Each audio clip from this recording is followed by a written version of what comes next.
ఓం నమో వెంకటేశాయ. Hi అండి. అందరికీ జై Shriram. Welcome to Hindu temples information. నా పేరు శ్రీకాంత్. ఈ వీడియోలో తిరుమల శ్రీ వెంకటేశ్వర స్వామి వారిని ఏ విధంగా దర్శించుకోవాలి అనగా ఒక క్రమ పద్ధతిలో ఏ విధంగా దర్శించుకోవాలి వెంకటాచల మహత్యం ప్రకారం, అదేవిధంగా కొండపైన తిరుమలలో మరియు కొండ కింద తిరుపతిలో తప్పక చూడవలసిన ప్రదేశాలు ఏమిటి, వీటిని ఏ విధంగా ప్లాన్ చేసుకోవాలి, మరియు ఎస్ఎస్డి సర్వదర్శన్ టోకెన్ తీసుకున్న తర్వాత మరియు దివ్యదర్శన్ టోకెన్ తీసుకున్న తర్వాత మనకు చాలా సమయం ఉంటుంది కదండి. ఆ సమయంలో కొండ కింద తిరుపతిలో మనం దర్శించాల్సిన ప్రదేశాలు ఏమిటి, వాటిని ఏ విధంగా దర్శించుకోవాలో ఈ వీడియోలో వివరించే ప్రయత్నం చేస్తున్నాను. కాబట్టి ఎవరైతే ఈ వీడియో చూస్తున్నారో చివరి దాకా చూసి లైక్ చేసి షేర్ చేయండి. అదేవిధంగా మన హిందూ టెంపుల్స్ ఇన్ఫర్మేషన్ ఛానల్ని సబ్స్క్రైబ్ చేసుకొని సపోర్ట్ చేయండి. ఓం నమో వెంకటేశాయ.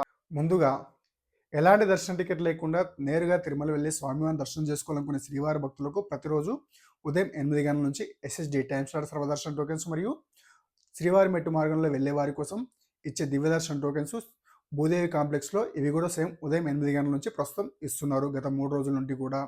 కాబట్టి ఈ విషయాన్ని దృష్టిలో ఉంచుకోవాల్సిందిగా కోరుచున్నాను.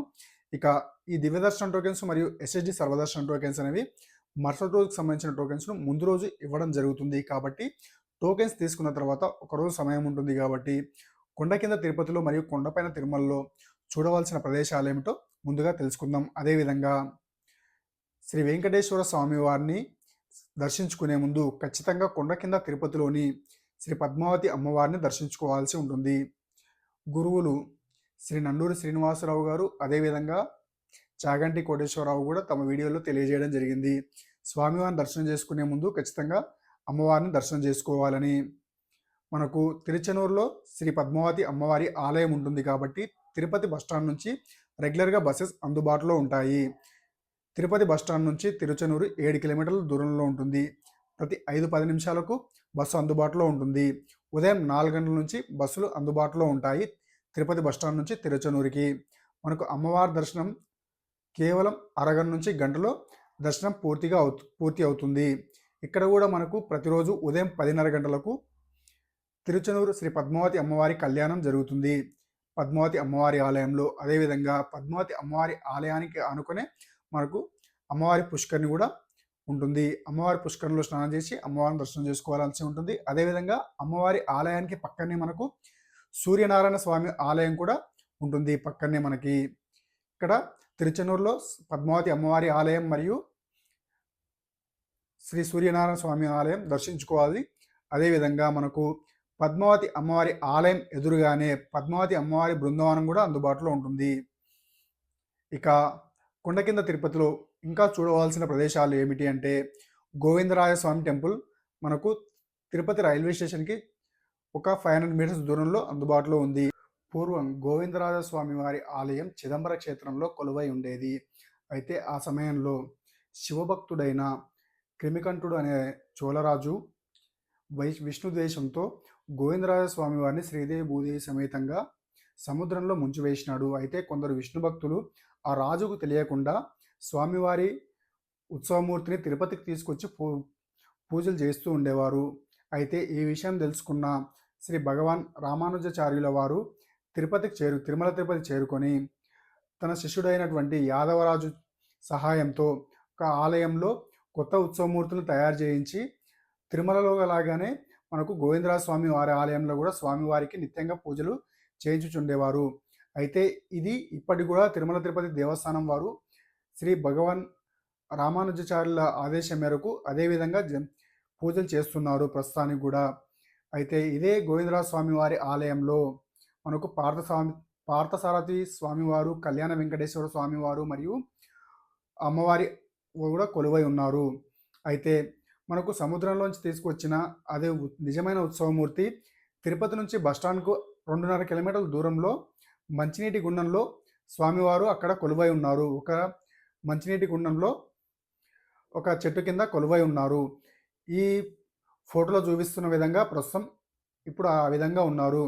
మేము 2020 సంవత్సరంలో కరోనా ఫస్ట్ వేవ్ తర్వాత నేను, నా స్నేహితుడు రఘునాథ్ అనే స్నేహితుడు ఇద్దరం కలిసి తిరుమల తిరుపతి యాత్రకి వెళ్ళినప్పుడు కొన్ని ఆలయాలను దర్శించడం జరిగింది. అందులో శ్రీ పద్మావతి అమ్మవారి ఆలయం, శ్రీ కళ్యాణ వెంకటేశ్వర స్వామి వారి ఆలయం మరియు గోవిందరాజ స్వామి వారిని అక్కడ దర్శించుకున్న తర్వాత మంచినీటి గుండంలో కూడా అక్కడికి వెళ్ళి స్వామివారిని దర్శనం చేసుకోవడం జరిగింది. అదేవిధంగా కొండపైన తిరుమలలో కూడా శ్రీ వేంగమాంబ అమ్మవారి బృందావనం కూడా దర్శించుకోవడం జరిగింది. శ్రీ నండూరి శ్రీనివాస్ గారు తమ వీడియోలో చెప్పిన విధంగా మేము చూసి ఈ మంచినీటి గుండంలో ఉన్న గోవిందరాజ స్వామి వారి ఆలయంను మరియు అమ్మవారి బృందావాన్ని కొండపైన తిరుమలలో దర్శించుకున్నాము. కొండ కింద తిరుపతిలో శ్రీ పద్మావతి అమ్మవారి ఆలయం మరియు గోవిందరాజ స్వామి వారి ఆలయం తర్వాత ప్రముఖమైన ఆలయాలు కపిల తీర్థం, శ్రీ ప్రసన్న వెంకటేశ్వర స్వామి వారి ఆలయం, కళ్యాణ వెంకటేశ్వర స్వామి వారి ఆలయం మరియు శ్రీ కోదండరామ స్వామి వారి ఆలయం. ఇందులో కపిల తీర్థంలో కపిలేశ్వర స్వామివారు మరియు వల్లి దేవసేన సమేత సుబ్రహ్మణ్య స్వామివారు కొలువై ఉన్నారు. కపిల తీర్థం బస్టాండ్ నుంచి 3 కిలోమీటర్ల దూరంలో ఉంది. అదేవిధంగా మన కొండపై నుంచి వస్తున్నప్పుడు బస్టాండ్కి వచ్చే మార్గంలో ఉంటుంది. మనకు కపిల తీర్థం దగ్గర బస్సులో డ్రాప్ చేయమంటే వాళ్ళు అక్కడ దింపుతారు. ఇక ప్రసన్న వెంకటేశ్వర స్వామి వారి ఆలయం అప్పలాయగుంటలో కొలువై ఉంది. మనకు తిరుపతి బస్టాండ్ నుంచి 16 కిలోమీటర్ల దూరంలో ఉంటుంది అప్పలాయగుంట ప్రసన్న వెంకటేశ్వర స్వామి వారి ఆలయం. రెగ్యులర్గా బస్సులు అందుబాటులో ఉంటాయి. అదేవిధంగా శ్రీ కళ్యాణ వెంకటేశ్వర స్వామి వారి ఆలయం మనకు శ్రీవారి మెట్టు మార్గం వెళ్ళే దారిలో మధ్యలో ఉంటుంది. తిరుపతి బస్టాండ్ నుంచి 16 కిలోమీటర్ల దూరంలో ఉంటుంది శ్రీనివాస మంగాపురంలో కళ్యాణ వెంకటేశ్వర స్వామి వారు కొలువై ఉన్నారు. స్వామివారి కళ్యాణం తర్వాత కొన్ని రోజులు ఇక్కడనే శ్రీనివాస మంగాపురంలోనే స్వామివారు అమ్మవారి సమేతంగా కొలువై ఉన్నారు. కాబట్టి ఇక్కడ కళ్యాణ వెంకటేశ్వర స్వామి వారి ఆలయంలో కళ్యాణ వెంకటేశ్వర స్వామివారు కొలువై ఉన్నారు. ఇక తిరుపతి బస్టాండ్ నుంచి 2.5 కిలోమీటర్ల దూరంలో మనకు కోదండరామ స్వామి వారి ఆలయం ఉంది. ఇక మనం కొండపైకి వెళ్ళిన తర్వాత ఖచ్చితంగా స్వామివారిని దర్శనం చేసుకునే ముందు వరాహస్వామిని దర్శనం చేసుకోవాల్సి ఉంటుంది. ముందుగా స్వామివారి పుష్కరంలో స్నానం చేసి పుష్కరిని పక్కనే ఉన్న వరాహస్వామి వారి దర్శించుకున్న తర్వాతే స్వామివారిని దర్శనం చేసుకోవాల్సి ఉంటుంది. ఈ విధంగా మనకు వెంకటాచల మహత్యంలో స్వామివారే స్వయంగా పేర్కొనడం జరిగింది. దానికి సంబంధించిన శిలాఫలకం కూడా అక్కడ ఆలయంలో ఉంటుంది. కాబట్టి ముందుగా పుష్కరంలో స్నానం చేసి వరాహస్వామిని దర్శనం చేసుకున్న తర్వాతనే స్వామివారిని దర్శనం చేసుకోవాల్సి ఉంటుంది. కొండపైన తిరుమలలో స్వామివారిని దర్శనం చేసుకున్న తర్వాత తప్పక దర్శించాల్సిన తీర్థాలు మరియు దేవాలయాలు వచ్చేసరికి మనకు వరాహస్వామి ఆలయం ఎదురుగానే శ్రీ వెంగమాంబ అమ్మవారి బృందావనంలో కొలువై ఉన్నారు. వరాహస్వామి ఆలయం ఎదురుగా ఉన్న మెట్లు ఎక్కి కొంచెం ముందుకెళ్తే రైట్ సైడ్లో మనకు వెంగమాంబ అమ్మవారి బృందావనం ఉంది. ఇక్కడ అమ్మవారు సజీవ సమాధి ఉన్నారు. కాబట్టి తప్పక దర్శించండి. ఇంతకుముందు నేను 2020లో వచ్చినప్పుడు ఇక్కడ స్కూల్ ఉండేది. స్కూల్ మధ్యలో మనకు అమ్మవారి బృందావనం ఉండేది. ఇప్పుడు కొత్తగా మొత్తం ఏర్పాటు చేసి పార్క్ రూపంలో ఏర్పాటు చేయడం జరిగింది. ఇక్కడ అమ్మవారి ఆలయం ప్రస్తుతం ఈ విధంగా ఉంది, వీడియోలో చూపిస్తున్న విధంగా. ఇక అమ్మవారి ఆలయం దర్శించుకున్న తర్వాత మనం దర్శించాల్సిన తీర్థాలు వచ్చేసరికి కొండపైన ఆకాశగంగా, పాప వినాశనం, వేణుగోపాల స్వామి ఆలయం మరియు జపాలి తీర్థం, అదేవిధంగా శిలాతోరణం, చక్రతీర్థం మరియు శ్రీవారి పాదాలు. ఇందులో మనకు శ్రీవారి పాదాలు, చక్రతీర్థం, శిలాతోరణం ఒక రూట్లో ఉంటాయి. ఆకాశగంగా, పాప వినాశనం, జపాలి తీర్థం మరియు వేణుగోపాల స్వామి టెంపుల్ ఒక రూట్లో ఉంటాయి. ఈ అన్ని 7 ప్రదేశాలకు వెళ్ళడానికి బస్సులు అందుబాటులో ఉంటాయి. 120 రూపాయలు ఛార్జ్ చేస్తారు ఒకరికి. అదే పిల్లలకైతే 90 రూపాయలు ఛార్జ్ చేస్తారు.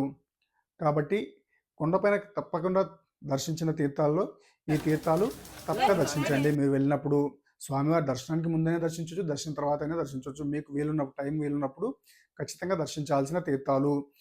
ఈ అన్ని తీర్థాలకు సంబంధించిన ఒక పూర్తి వీడియో మన హిందూ టెంపుల్స్ ఇన్ఫర్మేషన్ ఛానల్లో ఉంచడం జరిగింది. ఆ వీడియో లింక్ క్రింద డిస్క్రిప్షన్లో ఇస్తాను, చెక్ చేయండి. అదేవిధంగా శ్రీవారి ఆలయానికి ఎదురుగా ఉన్న హాతిరామ్ బావాజీ వారి మఠం కూడా తప్పకుండా దర్శించాల్సిన ప్రదేశం. ఇక్కడే స్వామివారు హాతిరామ్ బావాజీ స్వామితో పాచికలాడడం జరిగింది. కాబట్టి అక్కడికి వెళ్ళి ఆ ప్రదేశంలో కాసేపు ధ్యానం చేస్తే ఎంతో మనసుకు హాయిగా ఉంటుంది. కాబట్టి తప్పకుండా దర్శించండి. మేము 2020 సంవత్సరం అనగా కరోనా ఫస్ట్ వేవ్ తర్వాత వెళ్ళడం జరిగింది. మళ్ళీ మరోసారి ఎన్నిసార్లు వెళ్ళాలనుకున్నా వెళ్ళలేకపోయాము. ఈసారి వెళ్ళినప్పుడు ఖచ్చితంగా వెళ్తాం. మీరు కూడా తిరుమల వెళ్ళినప్పుడు ఖచ్చితంగా ఈ తీర్థాలు మరియు అన్ని ప్రదేశాలు దర్శించాల్సిందిగా కోరుచున్నాను. ఈ ఇన్ఫర్మేషన్ కనుక మీకు నచ్చితే ఈ వీడియోని లైక్ చేసి షేర్ చేయండి. అదేవిధంగా మన హిందూ టెంపుల్స్ ఇన్ఫర్మేషన్ ఛానల్ని సబ్స్క్రైబ్ చేసుకొని సపోర్ట్ చేయండి. ఓం నమో వెంకటేశాయ.